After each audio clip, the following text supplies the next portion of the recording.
அப்ப இன்னைக்கு இந்த லிவிங் டுகெதர்ங்கிறது ஒரு அந்நிய கலாச்சாரத்தை இன்னைக்கு சமூகமா நாங்க எங்கட பெண்கள் இன்னைக்கு என்ன செஞ்சுக்கிட்டு இருக்கிறாங்க? இந்த காரியங்கள் சர்வ சாதாரணமாக செஞ்சுக்கிட்டு இருக்கிறாங்க. அல்லாஹ்வின் மிகப்பெரிய ஒரு கிருபையும் அருளும் தான் நாம் இன்று முஸ்லிமாக வாழ்வது. அல்லாஹ் இந்த உலகத்துல உயர்ந்த பணக்காரர்களுக்கும் இல்லாத, பெரிய பெரிய ஆய்வாளர்கள் விஞ்ஞானிகளுக்கும் இல்லாத, கல்விமான்களுக்கும் இல்லாத இந்த நேர்வழிய எனக்கும் உங்களுக்கும் தந்திருக்கிறான். மிகப்பெரிய ஒரு கிருபை அருள். அதற்காக நாங்க என்ன செய்யணும்? அல்லாஹ் கிட்ட நாங்க நன்றி உள்ளவனாக இருக்கணும். ஆனா இன்றைய காலத்துல, நாங்க வாழக்கூடிய காலத்துல, இந்த இஸ்லாமிய மார்க்கத்தை பின்பற்றக்கூடியவர்களுக்கு எப்படி சொல்றாங்கன்னா, மனிதர்கள் எப்படி சொல்றாங்கன்னா, இந்த இஸ்லாத்தை எதிர்க்கக்கூடியவர்கள் எப்படி சொல்றாங்கன்னா, இது ஒரு கட்டுப்பாடான ஒரு கடுமையான மார்க்கம், இது ஒரு தீவிரமான ஒரு மார்க்கம், இது ஒரு பெண்களை எல்லாம் கொடுமைப்படுத்துது, இது ஒரு பிளெக்சிபிள் இல்லாத மார்க்கம்னு சொல்லி எதிரிகள் என்ன செஞ்சுக்கிட்டு இருக்கிறாங்க? இந்த மார்க்கத்தை அவதூறுகளை அள்ளி தந்துகிட்டு இருக்கிறாங்க.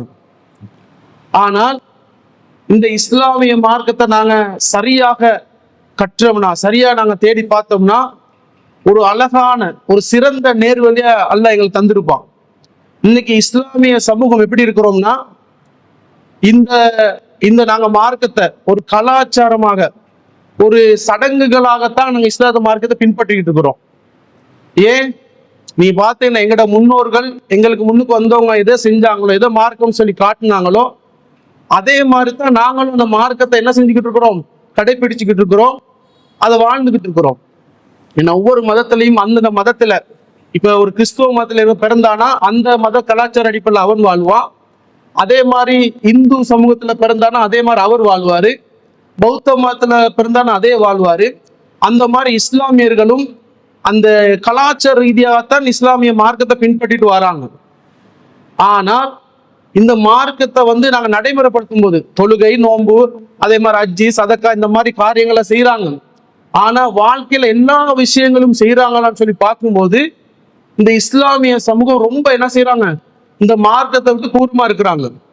இதை நீங்க பாத்தீங்கன்னா, இந்த இஸ்லாமிய சமூகம் வட்டி விஷயமா இருக்கலாம், இன்னைக்கு என்ன செய்யறாங்க? இந்த பத்தைக்கு வீடு கொடுக்கறதா இருக்கலாம், இன்னைக்கு பேங்க்ல என்ன செய்யலாம்? வட்டிக்கு நீங்க சாதாரண வாகனங்கள் வாங்கும்போது லீஸ்ல தான் வாங்குறாங்க. எந்த ஒரு காரியம் எடுத்தாலும் வட்டியில மூழ்கிறதா இருக்கலாம். அதே மாதிரி மகரம் அஜ்னபியா இருக்கலாம். நீங்க உறவுகள் விஷயத்துல என்னங்க, நான் சமீப காலமா கேள்விப்படுறோம், இந்த காலி கோட்டுக்கு வந்திருக்கு ஒரு விஷயம் ஒன்று, சம்பவம் ஒண்ணு. எப்படின்னா, ஒரு பிள்ளைய கல்யாணம் முடிச்சு கணவனும் மனைவி வாழ்றாங்க. அதே அந்த மாமாட வீட்டுல தான் அவர் வாழ்றாரு போல.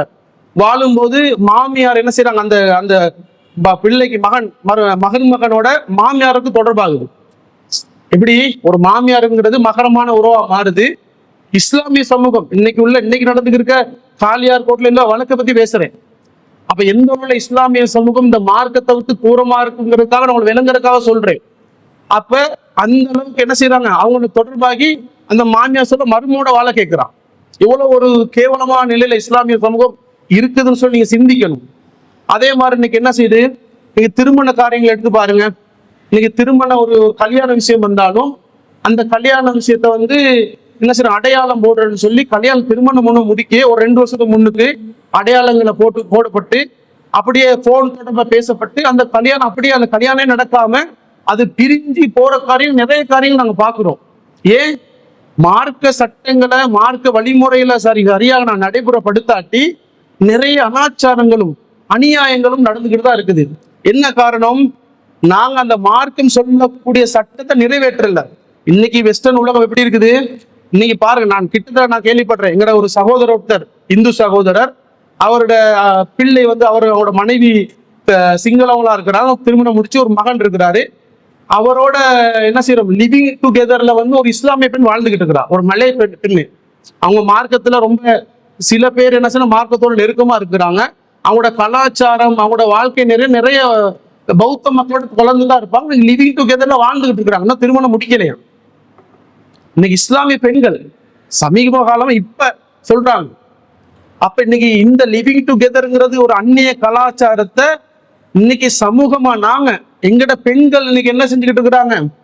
இந்த காரியங்கள் சர்வ சாதாரணமாக செஞ்சுக்கிட்டு இருக்கிறாங்க. என்ன காரணம்னு சொல்லி பார்த்தால், இது மார்க்கமாக இவங்க என்ன சொல்றாங்க?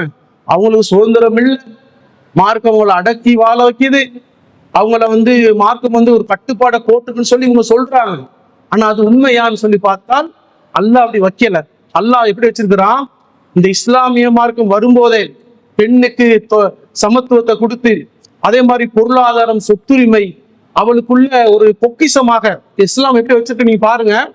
ஒரு பெண் வேலைக்கு போக தேவையில்லை. ஆண் தான் ஒரு திருமணம் முடிச்ச பிறகு ஆண் தான் பொருளாதாரத்தை பொறுப்பெடுக்கணும். அதே மாதிரி அவளுக்கு ஒரு பாதுகாப்பு கொடுக்கணும். அவர் பயணம் செஞ்சாலோ எங்க கூட்டிட்டு போனாலும் ஆண் தான் ஒரு ராணி மாதிரி என்ன செய்யுது இஸ்லாம். நீங்க எடுத்து பார்த்தீங்கன்னா, அந்த கட்டங்கள் எடுத்து பார்த்தோம்னா, ஒரு ஆணியை எப்படி வச்சிருக்க முடியுமோ அந்த மாதிரி இஸ்லாமிய பெண்களை வைக்க சொல்லுது. ஆங்காங்கு இஸ்லாமத்துக்கு முரணான சில பேர் என்ன செஞ்சுக்கிட்டு இருப்பாங்க? மார்க்கத்துக்கு தூரமான வேலையை செஞ்சுக்கிட்டு இருப்பாங்க. என்ன காரணம்? அவனோட மார்க்கம் சட்டம் தெரியாது. ஆனா அந்த அளவுக்கு என்ன செய்யுது இஸ்லாமிய மார்க்கம் அவ்வளவு சுதந்திரத்தை கொடுத்தும் அந்த மக்கள் எப்படி இருக்கிறாங்க? இஸ்லாத்தை விட்டு தூரமான மார்க்கத்துக்கு முரணான நிலையில இருக்கிறாங்க.